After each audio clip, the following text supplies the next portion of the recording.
Assalamualaikum warahmatullahi wabarakatuh, sahabat Kang Herman dimanapun berada. Semoga kita semua selalu dalam lindungan dan rahmat Allah Subhanahu wa Ta'ala. Hari ini kita akan membahas sesuatu yang sangat menarik dan relevan dengan zaman kita sekarang. Kecerdasan buatan atau Artificial Intelligence yang biasa kita sebut AI. Tapi kita tidak akan membahasnya dari sisi teknis semata. Kita akan menyelam lebih dalam, melihat sejarahnya, mengenal para tokoh di baliknya, dan yang terpenting bagaimana kita sebagai seorang muslim memandang fenomena ini. Seringkali kita menggunakan AI, mulai dari asisten di ponsel, rekomendasi tontonan, sampai alat bantu kerja. Tapi, pernahkah kita berpikir, dari mana semua ini berasal? Siapa yang pertama kali mencetuskan ide mesin yang bisa berpikir? Inilah pentingnya kita belajar sejarah, sahabat. Dengan memahami sejarah AI, kita tidak hanya menjadi pengguna, tapi juga menjadi individu yang bijak dalam menyikapi teknologi. Kita jadi tahu bahwa AI bukanlah sesuatu yang muncul tiba-tiba dalam semalam. Ia adalah buah dari kerja keras, pemikiran, dan imajinasi puluhan tahun dari para ilmuwan hebat. Dengan mengenal sejarahnya, kita bisa menghargai proses panjang di balik kemudahan yang kita nikmati hari ini. Kita juga bisa belajar dari kesalahan dan keberhasilan di masa lalu, untuk membangun masa depan teknologi yang lebih baik dan lebih bertanggung jawab. Sekarang, mari kita sejenak kembali ke masa lalu, ke tahun 1950-an. Disinilah akar modern AI mulai tumbuh. Salah satu nama yang wajib kita kenal adalah Alan Turing. Mungkin sebagian dari kita mengenalnya dari film The Imitation Game. Turing adalah seorang matematikawan jenius dari Inggris. Ia tidak hanya berperan besar dalam memecahkan kode enigma selama Perang Dunia Kedua, tapi juga mengajukan sebuah pertanyaan fundamental. Bisakah mesin berpikir? Pertanyaan inilah yang melahirkan Turing Test, sebuah ujian untuk menentukan apakah sebuah mesin bisa menunjukkan perilaku cerdas yang setara atau tidak bisa dibedakan dari manusia. Gagasan Turing ini menjadi fondasi filosofis bagi seluruh bidang AI. Ia membuka gerbang imajinasi bagi para ilmuwan setelahnya untuk benar-benar mencoba membangun mesin cerdas. Lalu, istilah Artificial Intelligence itu sendiri lahir pada tahun 1956 dalam sebuah konferensi legendaris di Dartmouth College, Amerika Serikat. Di sana, para pionir berkumpul, salah satunya adalah John McCarthy. Beliaulah yang mengusulkan nama Artificial Intelligence dan menjadi salah satu motor penggerak utama penelitian di bidang ini. Bersama tokoh lain seperti Marvin Minsky, Alan Newell, dan Herbert Simon, mereka meletakkan dasar-dasar AI. Mulai dari bahasa pemrograman Lisp yang menjadi bahasa utama AI selama bertahun-tahun, hingga program-program awal yang bisa memecahkan masalah logika. Mereka adalah para visioner. Di saat komputer masih sebesar ruangan, mereka sudah berani bermimpi tentang mesin yang bisa belajar, bernalar, dan bahkan memahami bahasa manusia. Mengenal mereka bukan sekadar menghafal nama, tapi memahami semangat, optimisme, dan kegigihan mereka dalam mengejar sebuah ide yang pada masanya mungkin dianggap fiksi ilmiah. Tentu saja perjalanan AI tidak selalu mulus. Ada masa-masa sulit yang disebut AI Winter atau musim dingin AI, di mana pendanaan penelitian berkurang drastis karena janji-janji yang terlalu muluk tidak kunjung terwujud. Namun, semangat para peneliti tidak pernah padam. Kemudian, muncullah gelombang baru dengan tokoh-tokoh seperti Geoffrey Hinton, Yann LeCun, dan Yoshua Bengio. Mereka sering disebut sebagai the godfathers of deep learning. Merekalah yang menghidupkan kembali penelitian tentang jaringan saraf tiruan atau neural networks, sebuah pendekatan yang terinspirasi dari cara kerja otak manusia. Berkat kegigihan mereka selama puluhan tahun, lahirlah teknologi deep learning yang menjadi mesin penggerak revolusi AI saat ini. Teknologi inilah yang membuat pengenalan wajah, penerjemah otomatis, dan mobil otonom menjadi mungkin.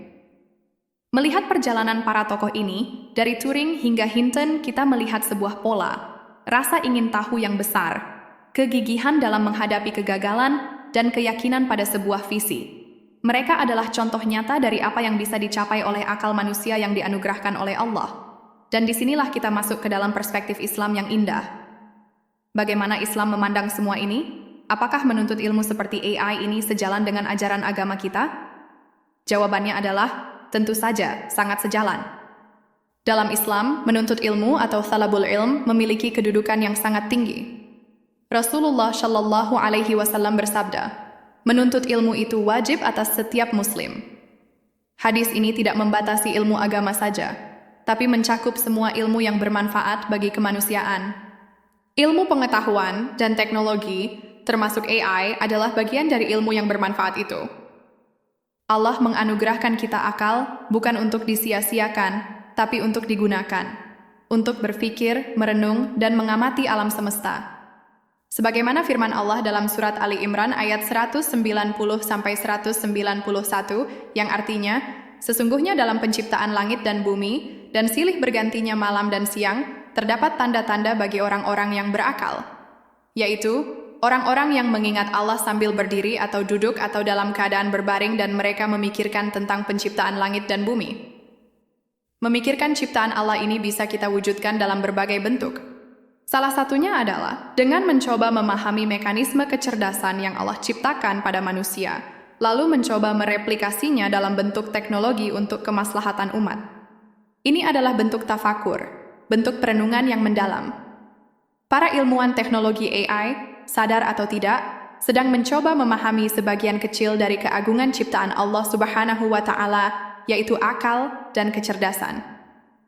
Bagi kita sebagai seorang Muslim, mengembangkan atau menggunakan teknologi AI bisa menjadi ladang ibadah.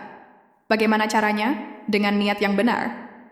Jika kita belajar AI dengan niat untuk membantu sesama, memudahkan urusan manusia, menyebarkan kebaikan, atau bahkan untuk lebih memahami kebesaran Allah, maka setiap detik yang kita habiskan untuk belajar itu, insya Allah bernilai pahala. Bayangkan, dengan teknologi AI, kita bisa menciptakan alat bantu bagi penyandang disabilitas. Kita bisa mengembangkan sistem deteksi penyakit lebih dini untuk menyelamatkan nyawa. Kita bisa membuat platform pendidikan yang lebih personal untuk anak-anak di daerah terpencil. Semua ini adalah bentuk amal jariah, kebaikan yang pahalanya terus mengalir. Ini adalah manifestasi dari konsep Islam sebagai rahmatan lil alamin, rahmat bagi seluruh alam. Jadi mempelajari sejarah AI dan tokoh-tokohnya bukan hanya soal pengetahuan umum. Ini adalah tentang mengambil inspirasi dari kegigihan mereka, lalu melapisinya dengan niat ibadah dan bingkai akhlak Islam. Kita tidak boleh menjadi konsumen teknologi yang pasif. Kita harus menjadi muslim yang cerdas yang mampu memanfaatkan karunia akal dan teknologi untuk membawa manfaat bukan mudarat. Kita harus selalu ingat bahwa teknologi itu netral, seperti pisau, bisa digunakan untuk memotong sayur, dan memasak makanan yang baik, bisa juga digunakan untuk melukai. Teknologi AI pun demikian. Di tangan orang yang beriman dan berakhlak, ia bisa menjadi alat yang luar biasa untuk kebaikan. Namun di tangan yang salah, ia bisa disalahgunakan. Oleh karena itu, sambil kita mengapresiasi kemajuan teknologi, kita juga harus membentengi diri dengan iman dan takwa. Kita harus terus belajar, bukan hanya ilmu dunianya, tapi juga ilmu agamanya, agar kita bisa menavigasi zaman yang serba canggih ini dengan petunjuk dari Allah Subhanahu wa Ta'ala. Semoga pembahasan kita kali ini membuka wawasan dan memberikan inspirasi bagi kita semua untuk terus belajar dan berkarya, menjadikan setiap ilmu yang kita miliki sebagai jalan untuk lebih dekat kepadanya. Terima kasih banyak sudah menyimak video ini sampai selesai. Semoga ada manfaat yang bisa diambil. Jangan lupa untuk subscribe channel Kang Herman, like, dan bagikan video ini agar kebaikannya bisa menyebar lebih luas lagi. Wabillahi taufik wal hidayah. Wassalamualaikum warahmatullahi wabarakatuh.